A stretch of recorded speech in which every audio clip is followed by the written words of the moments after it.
Hola amigos, ¿qué tal? Welcome back to the channel. Last video को इतना अच्छा प्यार देने के लिए बहुत बहुत शुक्रिया। मैं और साहिल भाई आज फिर से कुछ टॉपिक्स जो इम्पोर्टेंट टॉपिक्स हैं वो डिस्कस करेंगे। वेलकम साहिल भाई। थैंक यू भाई, थैंक यू। तो आज हम बात करने जा रहे हैं फैमिली वीज़ा के रिगार्डिंग। तो इसमें बताएंगे कि अभी जैसे कि हिमांशु भाई रिसेंटली इंडिया से स्पेन में आए हैं, तो हम हिमांशु भाई से पूछेंगे तो उनका एक्सपीरियंस कैसा रहा और उन्हें वीज़ा जो है कैसे लिया। तो क्योंकि हिमांशु भाई आपने पहले वीडियोस में देखा था कि हिमांशु भाई ने बताया था कि उनके जो कि टूरिस्ट वीज़ा थे वो काफ़ी मतलब कि 2 बार उन्होंने अप्लाई किया था, रिजेक्ट हो गए थे। तो ऐसे हुआ था ना भाई, आपके 2 बार ही रिजेक्ट हुए थे ना? जी जी हाँ जी, 2 बार जी, 2 बार। तो फिर उसके बाद ही आपने अपने शादी की, तो अपना क्या कहते हैं, फिर आपको वीज़ा मिला है ना? जी ठीक है। फर्स्ट ऑफ ऑल मैं आपको कॉन्ग्रेचुलेशन बोलता हूँ कि आपके पास जो फैमिली बुक है वो आपको मिल गई है, तो इसके लिए आपको बहुत बहुत बधाई। थैंक यू सो मच साहिल भाई, थैंक यू। तो मुझे बताएं कि अभी आपको जैसे कि फैमिली बुक मिल गई है, तो कैसा कैसा लग रहा है आपको? बहुत ही डिफरेंट और मतलब बहुत ही डिफरेंट फीलिंग है। Hmm. I can't even express. जब मुझे एलेना ने बताया कि Himanshu, like she came and she shouted and like Himanshu, she was full of excitement that Himanshu we got a family book. And मैं एकदम हैरान, मतलब मैं स्माइल ही नहीं रोक पाया उस टाइम पे अपनी। Like for 2 hours I was continuously smiling when she was talking to her mom. उनकी मम्मी ने हमें बताया कि उनके पास फैमिली बुक आ गई है हमारी। जी जी। तो हमने बोला जल्दी जल्दी आप फोटो भेजो, फोटो भेजो। हमने फोटो लिखी तो बहुत ही अच्छा लगा देख के। लिब्रो दे फैमिलिया उस पर लिखा हुआ था और अंदर मेरा नाम था, एलेना का नाम था, जी। हमारी डिटेल्स थी। तो तो काफी अच्छे, मतलब बहुत अच्छी फीलिंग है कि एक मतलब हम फैमिली बनाने के लिए यहाँ पर आए हैं, तो हमारी फैमिली अब फाइनली स्टार्ट हो गई है। तो अभी मैं आपको एक उसमें ना थोड़ा सा एक क्वेश्चन पूछना हूँ। आपने फर्स्ट जो पेज आपने पलटा था उसमें तो आपकी पूरी डिटेल थी, फिर आपके बाद आपका नाम और एलेना भाभी का नाम था, और उसके बाद एक जब आप जी। पेज मतलब कि पलटते हो उसमें एक नंबर आते हैं 3 4, 1 2 3 4, तो वो आप कब हाँ फिल अप जी। करने वाले हो? ये बहुत अच्छा क्वेश्चन है।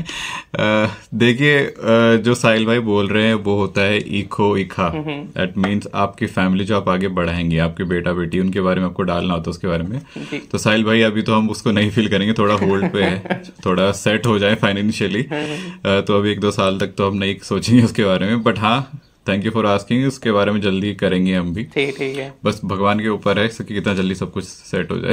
सही है। मैं तो कहता हूँ कि जल्दी आप अपना जो भी आपके प्लान्स हैं, तो मैं तो गॉड से यही प्रे करूँगा कि आप सक्सेस हो, जल्दी जल्दी आपको जल्दी आपको आपके जो प्लान्स हैं वो पूरे करें, तो कि जी, आप अपनी जो थैंक यू आगे सो मच। आप अपनी फैमिली बढ़ाने का ना जो प्लान है ना वो पूरा कर सकें। तो हिमांशु भाई मैं आपसे मुचस पूछता ग्रासियस। हूँ कि जी जैसे कि हमने पूरा लास्ट 1-2 वीडियो में हमने बात की थी ना, आप इलेना भाभी से कैसे मिले थे, आप हम दोनों ने एक्सप्लेन किया जी था ना भी आप कैसे मिले और जी मैं जी अपनी वाइफ से कैसे मिला था। तो इस वीडियो में जी जैसे कि हमने वीडियो शुरू में हमने बोला कि वीज़ा प्रोसेस का हम बताएंगे, जो फैमिली वीज़ा होता है। तो जी। आप थोड़ा सा उसमें एक्सप्लेन करें कि आपको जो कि है फैमिली वीज़ा आपको कैसे मिला है? देखिए, काफ़ी लोग हैं जो मतलब स्पेनिश सिटीजन या यूरोपियन सिटीजन के साथ शादी करते हैं, और वो लोग चाह कर भी मतलब उनके पास इतनी इन्फॉर्मेशन नहीं है कि वीज़ा कैसे अप्लाई करना होता है। अभी रिसेंटली एक केस आया था मेरे पास that there was a lady, she was from India and she got married to a Spanish citizen. जी जी। तो उनको इतना भी आइडिया नहीं था कि उनको कौन सा वीज़ा अप्लाई करना है। I mean they were not aware of it. तो मैंने उनको बताया कि आपको क्या क्या करना है। तो क्योंकि मेरे साथ भी सेम स्टोरी थी, मैं भी काफ़ी, जब मेरा टूरिस्ट वीज़ा रिजेक्ट हुआ तो मैं भी काफ़ी मतलब पजल था कि कैसे होगा, कैसे जाएंगे हम, ऐसे करके। तो बहुत ही सिंपल प्रोसेस है, बहुत सिंपल। अगर आपके जो पार्टनर है, जो स्पाउस है, वो स्पेनिश या यूरोपियन है, आपको उनसे दिल्ली में या अपने कहीं पर भी आप उनसे शादी अगर आप कर चुके हैं इंडिया में, तो आपको उनके साथ यहाँ आने में बहुत कोई डिफिकल्टी नहीं होगी, बहुत ही इजी प्रोसेस है। करना क्या होता है कि अगर आपको बस चाहिए एक मैरिज सर्टिफिकेट, और अगर आपके पास मैरिज सर्टिफिकेट है और आपको बस वो अपोस्टाइल कराना है, आपको वो ट्रांसलेट कराना है, कुछ बेसिक चीज़ें हैं, एक डिक्लेरेशन जो आपके स्पाउस से आपको मिलेगा, और आपका एप्लीकेशन फॉर्म, ये सब चीज़ें आपको लेके सीधा पहुंचाना है कॉन्सुलेट ऑफिस। बहुत सिंपल प्रोसेस है जी। तो इसमें जो मैरिज होती है, हाँ जी, तो वो मैरिज कौन सी मानी जाती है? जैसे कि मैरिज जो हिंदू कल्चर है तो वो मंदिर में होती है, तो हमारे पंजाबी कल्चर में गुरुद्वारा में होती है। तो इसमें कौन सी वाली मैरिज मतलब कि मतलब लगती है? देखिए, ये वाले मैरिज आपके तब वैलिड होते हैं जब आप अपनी इंडिया में ही रह रहे हो। लाइक आपका स्पाउस जो है वो स्पेन से है या यूरोप से है, अगर आप उनको चाह रहे हो कि वो आपके साथ इंडिया में रहे, तो ये वाले मैरिजेस आपके वैलिड माने जाते हैं। सही है। मगर अगर आप कर रहे हो वीजा के लिए अप्लाई, आप बाहर ट्रेवल करना चाह रहे हो, अपने पार्टनर के साथ बाहर सेटल होना चाह रहे हो, तो उसमें इन सब जो आपके ये जो मैरिज सर्टिफिकेट वगैरह जो होते हैं हिंदू वाले और रिलीजियस वाले, ये कहीं पर भी कोई इनकी वैलिडेशन नहीं होती। इन केसेस में आपको अपनी शादी कोर्ट से रजिस्टर करानी पड़ती है, तो कोर्ट वाला जो आपका मैरिज सर्टिफिकेट होता है वो ही वैलिड माना जाता है। सही है। And it is highly recommended कि आप अपना रिलीजियस वाला सर्टिफिकेट शो भी मत करें, क्योंकि वो वैलिड नहीं, वो एक तरीके से रिलीजियस प्रैक्टिस हो गई। तो दूसरी कंट्री आपकी रिलीजियस प्रैक्टिस को मतलब वो क्यों मानेंगे, क्यों एक्सेप्ट करेंगे उस चीज को। सही है, सही है। तो इसलिए बेटर है आप बाय लॉ ही चलें। जी ठीक है। तो अभी आप थोड़ा सा ये एक्सप्लेन कर दें कि आपने जब मैरिज अपनी कोर्ट में जो कि रजिस्टर करा ली थी, तो उस करवाने के बाद जो भी आपका वीज़ा का प्रोसेस हुआ था, उसमें कितना टाइम लगा है और क्या क्या डॉक्यूमेंट आपने सबमिट करवाए? जी। तो उसमें एक स्पेशल मैरिज एक्ट होता है, उसमें क्या होता है कि आपको अपना रिलीजन शो करना नहीं पड़ता। तो उसमें किसी भी रिलीजन से, किसी भी कास्ट से आप शादी कर सकते हैं। सो अगर आप आउटसाइडर हैं, लाइक आप फॉरेनर से भी शादी करना चाह रहे हैं, तो उस मैरिज में भी एक्ट में आप शादी कर सकते हैं। और उसमें आपको लगभग 1.5 महीने का टाइम आपको लगता है कोर्ट के साइड से। मगर अगर आप कर रहे हैं हिंदू मैरिज एक्ट, तो उसके अंदर एक ट्विस्ट है कि आप किसी जैसे फॉरेनर से शादी कर रहे हैं, तो आपको उनको शो करना पड़ेगा कि आपने उनको कन्वर्ट किया है। स्टेट्स में ये स्टेट वाले जो जो कोर्ट होते हैं उसमें ये अलाउड नहीं होता। तो ये ज़्यादातर स्पेशली दिल्ली में या मुंबई जैसे सिटीज़ में ही हो पाता है पॉसिबल, क्योंकि हमने भी ट्राई किया था। मैं जैसे सहारनपुर से हूँ, तो हम सहारनपुर के कोर्ट में गए थे, हमने ट्राई किया, तो उन्होंने बोला कि नहीं, लोकल आईडीज चाहिए आपकी वाइफ की। मैंने कहा भाई वो जब फॉरेनर है वो कहाँ से लेके आएंगे लोकल आईडी, तो उन्होंने हमें मना कर दिया था। तो फिर इसमें एक मैरिज एक्ट और होता है, वो होता है स्पेशल मैरिज एक्ट। ये हमें दिल्ली में पता चला था, ये होता है कंपलसरी मैरिज एक्ट होता है, ये हमें दिल्ली में पता चला था। सही है। तो उसमें क्या होता है कि आपको लड़की जो होती है, जैसे एलेना थी, उसने हिंदू में कन्वर्जन किया। मतलब एक्ट आपका ऐसा है कि आप करेंगे एज अ हिंदू शादी, मगर उसके बाद आपको सर्टिफिकेट जो होता है वो आपको 2 दिन के अंदर मिल जाता है। तो हमने वो वाला सर्टिफिकेशन लेके हमने फिर क्या किया, हमने उसको अपोस्टाइल कराया है, हमने ट्रांसलेट वगैरह कराया है। उसके बाद हमने कॉन्सुलेट ऑफिस में अपॉइंटमेंट के लिए हमने मेल डाला, तो उन्होंने हमें बोला कि ठीक है, अगर आपके पेपर्स कंप्लीट है आप आ जाइए। तो हमने वेबसाइट चेक की, उस पर कुछ ज़्यादा रिक्वायरमेंट नहीं थी, मुश्किल से 4 पेपर्स लगते थे बस। क्या क्या था, एक आपका marriage certificate apostille and translated, दूसरा था आपका एप्लीकेशन फॉर्म और 2 फोटोग्राफ्स, और एक डिक्लेरेशन लेटर होता है जिसमें आपका जो स्पाउस है जो बाहर से है वो आपको ये उसमें लिख के देंगे कि वो आपके साथ स्पेन में रहना चाहते हैं और आपको उससे कोई प्रॉब्लम नहीं है। ये एक छोटा सा कुछ लिख के वो आपको देना होता है। मेरे केस में क्या था कि ये बहुत इजी हो गया था मेरे लिए, क्योंकि मेरे साथ एलेना थी उस टाइम पर। तो जिस दिन हमें कॉन्सुलेट ऑफिस से में अपॉइंटमेंट मिली, हम गए दोनों साथ में, और उन्होंने मुझसे पहले मेरे पेपर्स वगैरह लिए, मैंने उनको सब कुछ दिया। उन्होंने बोला मुझसे क्रॉस क्वेश्चनिंग करने लगे कि आप कैसे जानते हैं एलेना को, ये वो। मैंने कहा कि मैंने पहले थोड़ा सा ब्रीफ में बताया, बट फिर मैंने उनको बोला कि एलेना मेरे साथ है, अगर आपको कोई डाउट है तो आप उनसे बात कर लीजिए। देन वो भी थोड़े रिलीफ हो गए कि ये अच्छा एलेना आई है आपके साथ। मैंने कहा हाँ, तो उन्होंने कहा ठीक है, आप उनको बुलाइए। देन आई कॉल्ड एलेना, और उसके बाद ऑफ कोर्स जब आपके सामने आपका मतलब सिटीजन है आपकी कंट्री का, तो ऑफ कोर्स केस जेन्युइन हो ही गया। एलेना ने सब कुछ बताया कि ठीक, हाँ ये मेरे हस्बैंड हैं and we both want to live together. तो उन्होंने जो मैंने डिक्लेरेशन के बारे में आपको बताया था, उन्होंने उसी डिक्लेरेशन पे एलेना से खुद से हैंड रिटन में एक नोट लिखवा लिया कि हाँ ये मैं ही हूँ और मैं चाहती हूँ मेरे साथ मेरे हस्बैंड मेरे साथ ट्रेवल करें। तो बस उसके बाद उन्होंने मुझसे एक क्वेश्चन पूछा, हिमांशु आप क्या करेंगे स्पेन में जाके। Then I told them that हाँ that I am a physiotherapist by profession and मेरी जॉब प्रोफाइल भी है, I have like strong profile, corporate profile, और मेरा फैमिली बिजनेस भी है। मैंने अपने पेरेंट्स के भी थोड़ा एग्जांपल दिया, तो वो थोड़े श्योर हो गए कि हाँ चलो ऐसे ही किसी उठाए गुरे को नहीं लेके जा रहे, तो उसमें उनको भी थोड़ी श्योरिटी हो गई। तो उसके बाद फिर उन्होंने बोला कि अच्छा आप हमें बताइए कि आप ट्रैवल कब करना चाहते हैं। तो उन्होंने मुझसे ट्रैवल डेट पूछी, मैंने लाइक हम गए थे जुलाई में और मैंने 20 दिन बाद की अपनी ट्रैवल डेट बताई, तो उन्होंने उस दिन से उन्होंने मेरा वीज़ा लगा के दे दिया और मुझे लगभग 6 महीने के लिए मुझे मेरा फैमिली वीज़ा मुझे मिल गया था। सही है।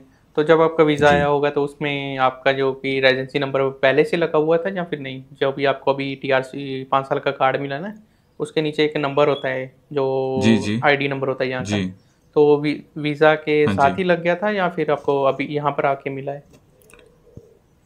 नहीं नहीं, वीज़ा तो मुझे खाली वीज़ा ही की तरह के मिला था, उस साथ में कोई और चीज़ें मुझे नहीं मिली थी, वो मुझे यहाँ पे आके अप्लाई करनी पड़ी थी बाद में रेजिडेंस कार्ड वगैरह इन सब चीज़ों के लिए। तो पर सही है। ये था कि तो मुझे सेम डे ही मिल गया था मुझे वीज़ा। जी सही है, ठीक है, ये तो बहुत बढ़िया बात हुई है। तो अभी आप अपने जो जी। हमारे दोनों के व्यूवर्स हैं, तो अभी आप उनको बस ये चीज़ बता दें कि आपने पेपर वर्क जो किया था ना, जिसमें आप कौन कौन से डॉक्यूमेंट लगे थे, वो आप थोड़ा सा क्लियर कर दें भी आपने अ, कैसे वो अप्लाई किया है। जी जी, देखिए साहिल भाई बहुत ही इजी था, मैं व्यूअर्स को भी बताना चाहूँगा, कोई इतनी बड़ी कहते हैं रॉकेट साइंस नहीं है। आप उनकी वेबसाइट पे जाइए, वहाँ पर भी बड़े इजीली एक आपको डॉक्यूमेंट मिल जाएगा, उसके अंदर 4 चीज़ें मेंशन है। आपको अपना एप्लीकेशन फॉर्म, आपका मैरिज सर्टिफिकेट, और आप एक डिक्लेरेशन फॉर्म होता है वो, और हेल्थ इंश्योरेंस इम्पॉर्टेंट भी होता है ट्रैवल के लिए भी, वो भी आप ले सकते हैं, पर उसमें कोई इतनी रिक्वायरमेंट थी नहीं। मगर ये सब तब है जब आप अपने स्पाउस के साथ जा रहे हैं। अगर आपके स्पाउस नहीं है तो आपके उस केसेस में वो आपसे थोड़ी बैंक स्टेटमेंट वगैरह भी मांग सकते हैं आपके स्पाउस की, और डिक्लेरेशन अगर आप दे रहे हैं तो वो आपको नोटराइज करा के देना पड़ेगा, क्योंकि सही आपको है। दिखाना पड़ेगा कि हाँ जेन्युइन है। तो ये 4-5 तो चीज़ें ही इसमें लगती है जो अभी मैंने आपको बताई हैं। जी ठीक है, तो उसमें अभी जो डॉक्यूमेंट्स होते हैं, जो आप अपनी स्पेनिश एम्बेसी में जाते हो तो आपको ट्रांसलेट करवाने पड़ते हैं स्पेनिश लैंग्वेज में, या फिर वो इंग्लिश में ही चल जाते हैं? देखिए, अच्छा होगा कि आप ट्रांसलेट करा कर लेके जाएं, अपोस्टाइल और ट्रांसलेट दोनों करा के लेके जाएं, क्योंकि मेरे केस में तो मैंने बताया जैसे एलेना साथ में थी तो उनको कोई प्रॉब्लम नहीं थी उस चीज़ में। मगर उनके ईज के लिए, क्योंकि आपका फाइल वर्क मतलब अगर आप जब इतनी मेहनत कर रहे हैं तो आप उसका अपोस्टाइल भी करा लीजिए, ट्रांसलेट भी करा लीजिए, ज़्यादा बेनिफिशियल रहेगा। उन लोगों को भी लगा कि हाँ भाई बंदा सच में अपनी जेन्युइन प्रोफाइल कर रहा है। कोई वैसे इतनी रिक्वायरमेंट भी नहीं होती, पर रिकमेंडेड ये है कि आप उसको ट्रांसलेट करा के लेके जाए, पर मैरिज सर्टिफिकेट जरूर ट्रांसलेट करा के लेके जाए। सही है, सही है। जी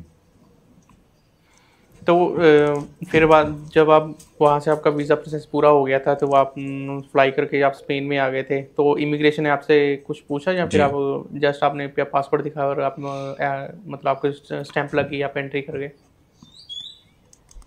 उस टाइम पे मुझे कोई प्रॉब्लम नहीं हुई क्योंकि एलेना मेरे साथ में थी, तो हम जब काउंटर पे जाते थे तो दोनों साथ में जाते थे। एंड लाइक मैं तो स्पेनिश बोल नहीं पाता था उस टाइम पे, तो एलेना मेरी तरफ से सब आंसर कर देती थी, वो बताती थी ही इज़ माई स्पाउस, तो हम साथ में ट्रेवल कर रहे हैं, तो कोई प्रॉब्लम नहीं हुई थी। मैं बड़ी इजीली, इंडिया में करते हैं ज़्यादा, इंडिया में ज़्यादा सवाल जवाब करते हैं, पर स्पेन में कोई इतना ज़्यादा नहीं हुआ। सही है। तो जब आप स्पेन में आप आ गए थे तो उसके बाद का जो जी यहाँ की 5 साल का कार्ड आपको जैसे मिला है, तो वो जी कार्ड आपको लेने में उसका जो प्रोसेस टाइम था, क्या डॉक्यूमेंट्स लगे आपके, वो भी आप थोड़ा सा एक्सप्लेन कर दें। हाँ जी, रेजिडेंस कार्ड के लिए पहले हमने एक एडवोकेट फर्म है, हमने उनसे बात की थी, वो इमिग्रेशन की हेल्प करते हैं। तो उन्होंने हमें बुलाया, पेपर वर्क हमारा लिया। उन्होंने पहले बोला कि आप पहले डोमिसाइल बनवा लीजिए। तो मैंने एलेना, जहाँ पे एलेना का और मेरा जो डोमिसाइल है वो हमारी मदर इन लॉ, जो मेरी मदर इन लॉ है, उनके घर का बना हुआ है, माद्रिद में, तो वो डोमिसाइल बड़े इजीली मिल गया था मुझे। उसके बाद फिर उस डोमिसाइल के साथ हम उस एडवोकेट फर्म में गए, उन लोगों ने हमारा पेपर वर्क सारा किया था। उन्होंने हमें बोला कि आप एक हेल्थ इंश्योरेंस ले लीजिए, वो बहुत इंपॉर्टेंट होता है। वो सब चीज़ें लगने के बाद और एलेना के भी कुछ पेपर्स लगे, हमने अपना मैरिज सर्टिफिकेट भी दिया उसके अंदर। उसके बाद उन्होंने हमें बोला कि 1-2 महीने के अंदर आपको अपॉइंटमेंट मिल जाएगी, आपको कॉल आ जाएगा। हमने वेट किया 1-2 महीना, तब तक मैं भी इधर उधर स्पेन में देखा, मैंने काफ़ी घूमा, थोड़ा अडेप्ट करने की कोशिश की यहाँ पे। उसके बाद फिर हमें 2 महीने के बाद हमें एक अपॉइंटमेंट मिली है एक पुलिस स्टेशन में। वहाँ पे उन्होंने मुझे बुलाया बायोमेट्रिक के लिए, और फिर उन्होंने बोला कि आप 1 महीने के बाद आइएगा यहीं पर से वापस। बायोमेट्रिक के बाद उन्होंने मतलब मैं वापस चला गया, फिर 1 महीने के बाद हमें दोबारा गए, तो हमें मतलब मुझे मेरा रेजिडेंस कार्ड बड़े आसानी से मिल गया था। जी जी, वहाँ पर तो जब आप पुलिस स्टेशन गए थे तो बायोमेट्रिक हुआ, तो आपके वहाँ पे फिंगर लिए होंगे ना उन्होंने, क्योंकि जी जी ये मस्ट होती है ये वाली चीज़ें। तो जी मैं आपसे ये पूछना चाहता हूँ, जो भी लड़के जितने भी व्यूअर्स हैं यूरोप हाँ में जी। यूरोपियन कोई भी यूरोपियन लड़की हो या फिर उनसे शादी करना चाहते हैं, आना चाहते हैं, तो उनके लिए मस्ट है कि जो भी कंट्रीज में अगर वो आना चाहते हैं तो उनके लिए वो वहाँ की लैंग्वेज सीखना कितना मस्ट है? देखिए यूरोप में आके मुझे ये चीज़ पता चली है कि लोकल लैंग्वेज बहुत इंपॉर्टेंट है यहाँ पे, क्योंकि बिना उसके आप सर्वाइवल भी आपका बहुत मुश्किल है। कुछ लोग हैं जैसे जो कनाडा और यूके वगैरह ट्रैवल करते हैं, क्योंकि वहाँ पे इंग्लिश उनकी लाइक मेन लैंग्वेज होती है, फ्रेंच सेकंड लैंग्वेज है उन लोगों की। और इसी तरह यूरोप में केस थोड़ा डिफरेंट होता है, हर कंट्री में आपकी एक डिफरेंट लैंग्वेज होती है। स्पेन में स्पेनिश लोग 90% स्पेनिश ही बोलते हैं, 10% लोग आपको मिलेंगे जो इंग्लिश भी बोलते हैं। जैसे हमारे हिंदी में इंडिया में होता है ना कि ज़्यादातर हिंदी ही बोलते हैं, पर इंग्लिश बहुत कम लोगों को आती है, कम बोलते हैं। पर स्पेन, हाँ जी, स्पेन में भी सेम ऐसा ही है।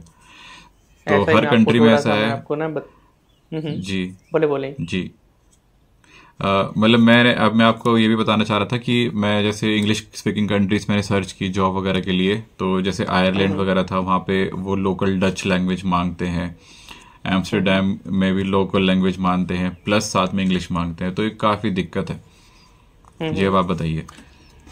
जी वही मैं बताने जा रहा हूँ कि लास्ट टाइम मैंने ना थोड़ा सा ट्रैवल किया था, तो मैं इतना प्रिपेयर भी नहीं हुआ था कि मुझे, और मैं जी गया जहाँ से अपना क्या कहते हैं इटली चला गया, तो वहाँ की लैंग्वेज सिमिलर है, मतलब कि मिलते जुलते वर्ड्स हैं स्पेनिश के साथ, तो उसमें समझ आ रही थी। ठीक है, हम लोग जी बात कर रहे थे आपस में, ठीक है, होटल्स में मस्ट सभी हाँ बोल ही जी लेते हैं इंग्लिश पर, हम वहाँ पे पता है यहाँ पे टूरिस्ट आता है ना। तो उसके बाद क्या, अभी हाँ जी फिर वहाँ पे तो चल गई बात, कोई दिक्कत नहीं रही। तो जब मैं पेरिस आया, तो पेरिस में आने के बाद थोड़ी सी दिक्कत मुझे लगी। पेरिस में मतलब कि मुझे लगा कि होना चाहिए, क्योंकि पेरिस एक टूरिस्ट हब है ना, वहाँ पे टूरिस्ट बहुत सारी कंट्री से हम आता है।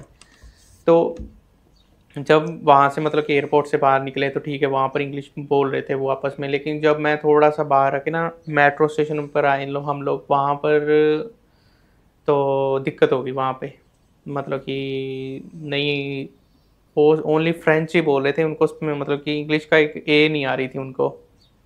तो जी जी फिर उसके बाद भी अगर हम लोग फिर भी हमने थोड़ा ट्राई किया, तो टिकट्स वगैरह निकाल के होटल में पहुँचने वहाँ पर भी थोड़ा इजी था, क्योंकि वहाँ पे भी इंग्लिश बोल रहे थे। तो बात ये है कि कुछ ऐसे वहाँ पे रेस्टोरेंट भी हैं, वहाँ पर भी प्रॉब्लम आती है इंग्लिश बोलने के लिए। तो मैं तो यही मतलब कि सभी व्यूअर्स को बोलना चाहता हूँ कि अगर आप किसी भी कंट्री में जाना चाहते हो, अगर आपकी गर्लफ्रेंड दूसरी कंट्री की है, वो वहाँ की सिटीजन है, आप उन शादी करके उनके साथ वहाँ पे सेटल होना चाहते हो, जैसे हिमांशु भाई हुए हैं, तो इनमें इनका की गुड जी लक यही है इनका कि आप दोनों को इंग्लिश आती है, ठीक है ना। अगर जी आप जी अगर आपको इंग्लिश ना आती, जहाँ पर एलेना भाभी को इंग्लिश ना आती, तो आपको आपस में कम्युनिकेशन करने में बहुत प्रॉब्लम होती है आपको। हाँ जी, जैसे आपने बताया था कि आप और भाभी जो है, आप मतलब आपको स्पेनिश नहीं आती थी और भाभी को स्पेनिश आती थी, तो आप भी मतलब पता नहीं आप कितना टाइम लगा आपको सीखने में, पर मुझे तो काफ़ी टाइम लग रहा है समझने में कि हाँ स्पेनिश मतलब इतनी इजी भी नहीं है जितना लोग बोलते हैं। पर हाँ हाँ, मैं इस चीज़ में लकी था। मैं जी आपको इसमें बता दूं, जब मैं आया था 4 महीने तक तो मैंने बात नहीं की, मतलब कि मैं जस्ट क्या था, जॉब पर जाता था। उसमें क्या होता है कि जी। सेक्शन बने होते हैं ना, कि एक लोग शॉप होती है, उसका फ्रंट है, वहाँ हाँ पे जी। सामान रखा होता है, जैसे मोबाइल शॉप्स होती हैं, कंप्यूटर शॉप होती है ना। तो उसके पीछे, इंडिया में भी है जी। ऐसे, जैसे कि पीछे सर्विस सेंटर बना होता है ना, ठीक है ना। तो मैं क्या था कि मैं एंट्री हाँ करता जी। था सीधे डायरेक्ट, यहाँ पे सर्विस सेंटर है, वहाँ पे एंट्री करके अपना जो भी अपना जॉब स्टार्ट कर देता था और रात को निकलता था, ठीक है। 4 मंथ हाँ जी। मेरे ऐसे निकल गए। तो 4 मंथ में फिर मैंने मैंने कहा यार साहिल, तूने कुछ भी सीखा ही नहीं है। हम्म, तो फिर उसके बाद मतलब कि मेरी मुलाकात हुई अपनी क्या कहते हैं जास्मिन से। तो इससे मैंने जी। बात करनी शुरू की, तो फिर मुझे आया लगा कि हाँ भी मुझे स्पेनिश सीखनी चाहिए।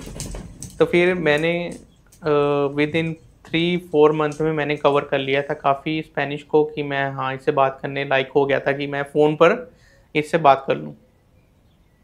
तो इजी है, लेकिन अगर आप जैसे कि आप बोल रहे हो कि आप थोड़ी सी आपको दिक्कत हो रही है, आपको लग नहीं रहा है, क्योंकि मैं आपको बताता हूँ थोड़ा सा आपका क्या, अभी अभी आप थोड़ा मेंटली प्रिपेयर नहीं हो, क्योंकि अभी आप जॉब ढूंढ रहे हो, आपको लग रहा है कि आपका थोड़ा फाइनेंशियली थोड़ा सा आपका जो जी। जी। दिक्कत है उसमें भी आपको। तो उसमें क्या होता है कि ये मेरे साथ भी प्रॉब्लम है अभी, जैसे कि मैं भी ड्राइविंग लाइसेंस मैंने 10 साल हो गए मैंने किया नहीं है। स्पेनिश मुझे परफेक्ट आती है, तो ये भी नहीं है मुझे 100% आती हम्म। है, 80 to 90% आती है, मैं पढ़ भी लेता हूँ, ठीक है, मुझे वर्ड्स पता है क्या करना है। लेकिन क्या है कि उसमें मैं जी। मतलब कि कॉन्सेंट्रेट नहीं कर पा रहा हूँ, क्योंकि मेरे ऊपर भी काफ़ी बर्डन्स हैं। तो ऐसे ही सेम सिचुएशन आपके साथ है अभी जो भी चल रही है। देखिए आप मतलब यही एक्सपीरियंस होता है, आप मतलब मुझे बेहतर जानते हैं मुझसे भी, क्योंकि मैं भी समझ नहीं पा रहा कि मतलब इतना टाइम क्यों लग रहा है मुझे जानने में, पर आपने जैसे बताया कि सच में ये प्रॉब्लम है एक।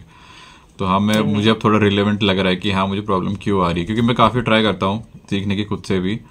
और मतलब मैंने ऑनलाइन क्लासेस भी ली हैं, पर उसमें यही है कि मतलब वो भी आपको एक बार सिखाते हैं, पर प्रैक्टिस तभी, परफेक्शन तभी आएगी जब आप प्रैक्टिस करोगे साथ में, राइट।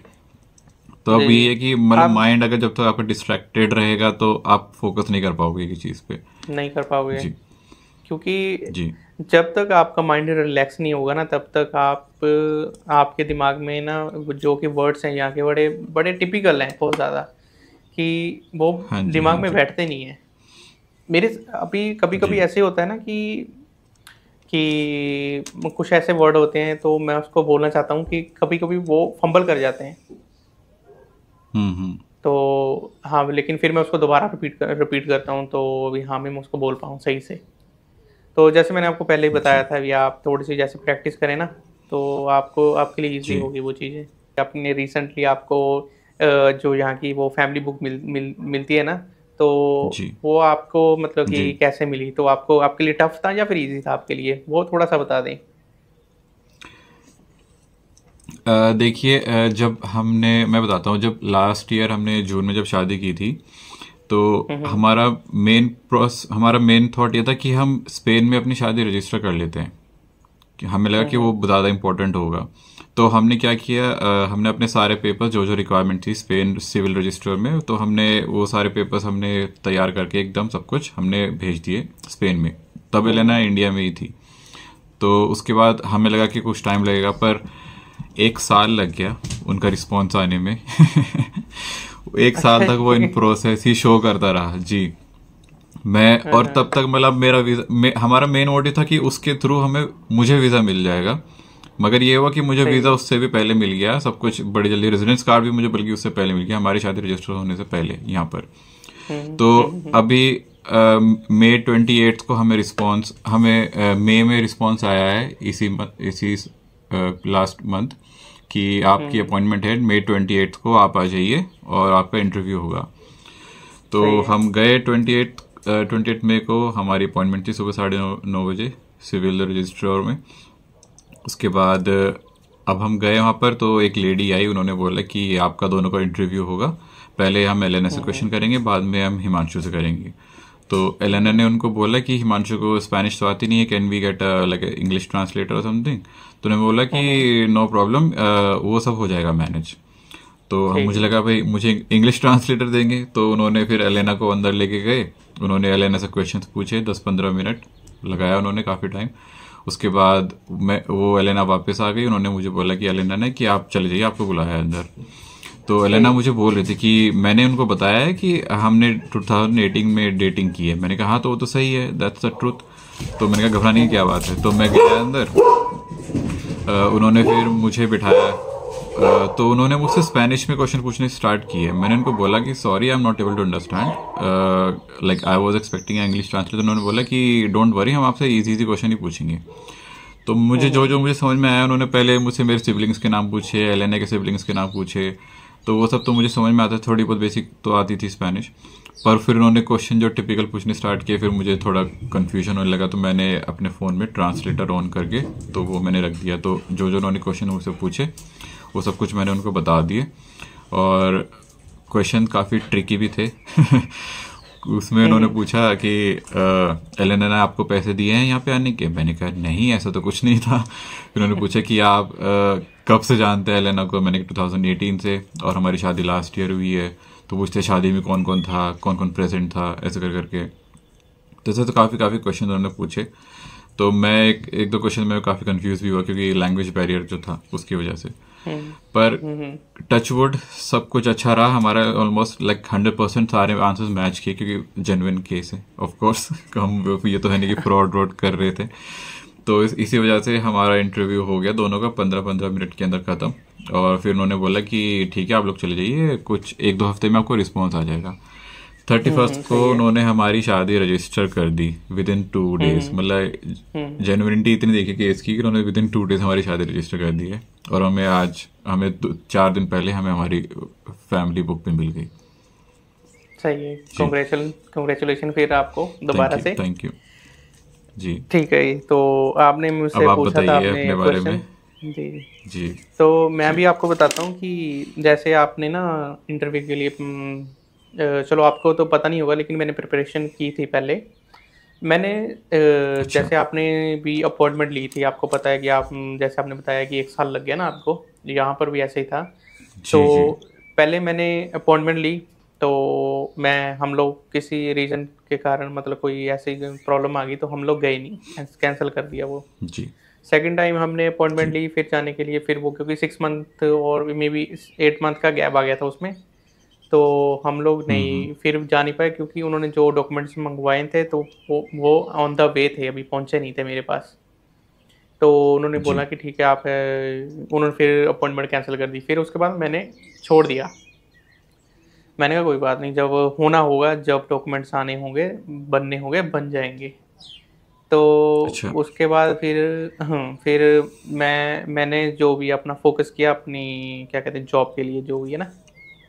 तो उसके बाद फिर क्या था बीच में कि जैसे कि जास्मिन भी प्रेग्नेंट हो गई थी, उसके बाद जो कि हमारे पास बेबी आ गया एक।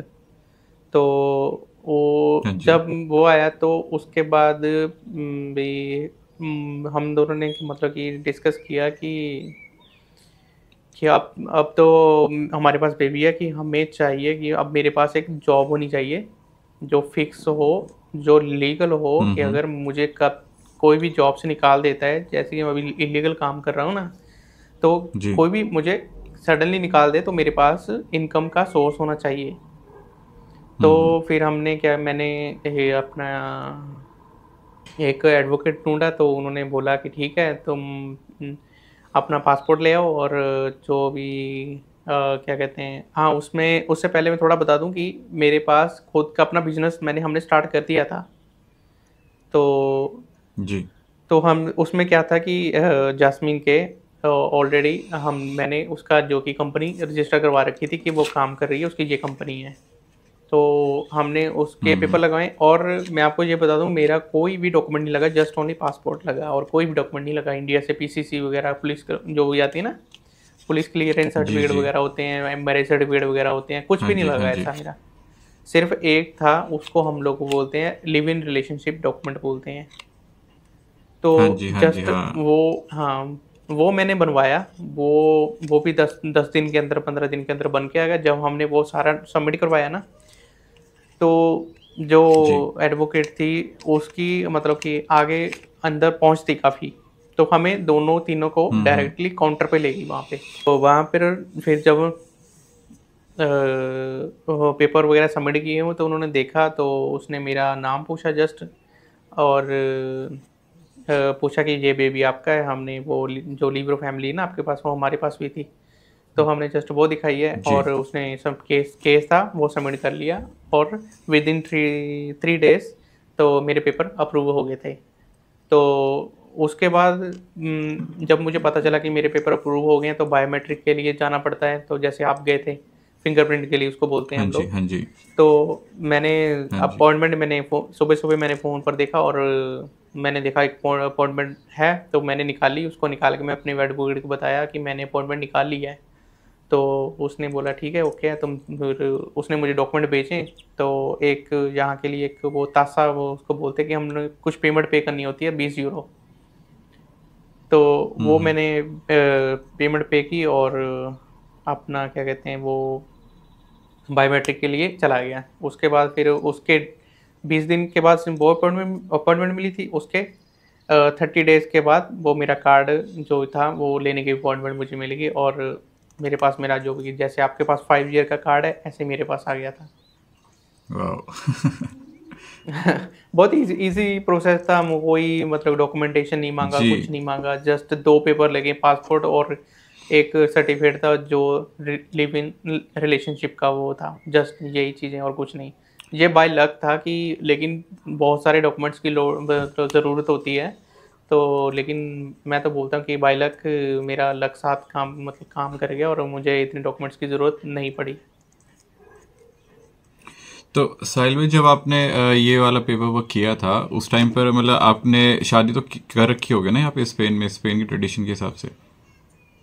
नहीं, उस टाइम मैंने नहीं की थी शादी। मेरे जस्ट अपनी क्या कहते हैं, हमने एक रिंग सेरेमनी होती है ना, तो वो हमने करवा रखी जी, थी। जी।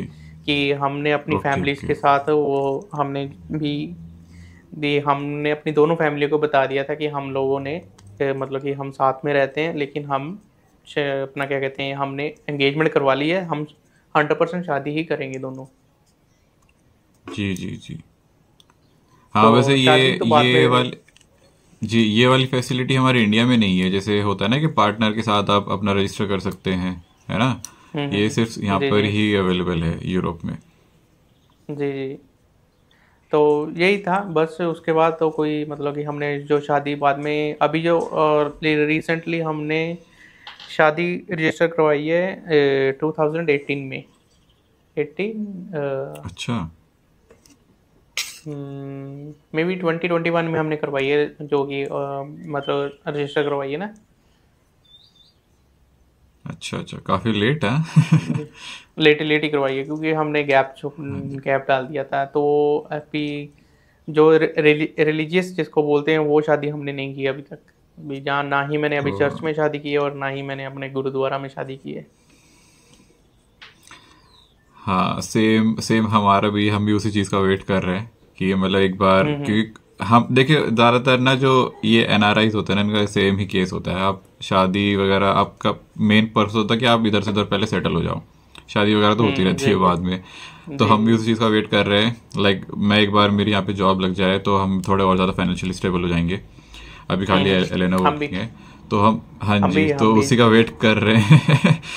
ठीक है, हम भी सेम ही यही है। तो वो उसी का वेट कर रहे हैं कि जहाँ एक बार वो हो जाए फिर हम अपने रिलीजियस शादी अच्छे से करेंगे जी इंडिया में। जी। हमने भी यही सोचा कि एक तो हम क्रिश्चियन जैसे शादी होती है ना वैसे करेंगे, और दूसरी वाली जो जी। हमारे कल्चर में होती है वो वैसी करेंगे हम लोग। हमने भी सोचा, लेकिन फाइनेंशियली सभी ऐसे ही हैं।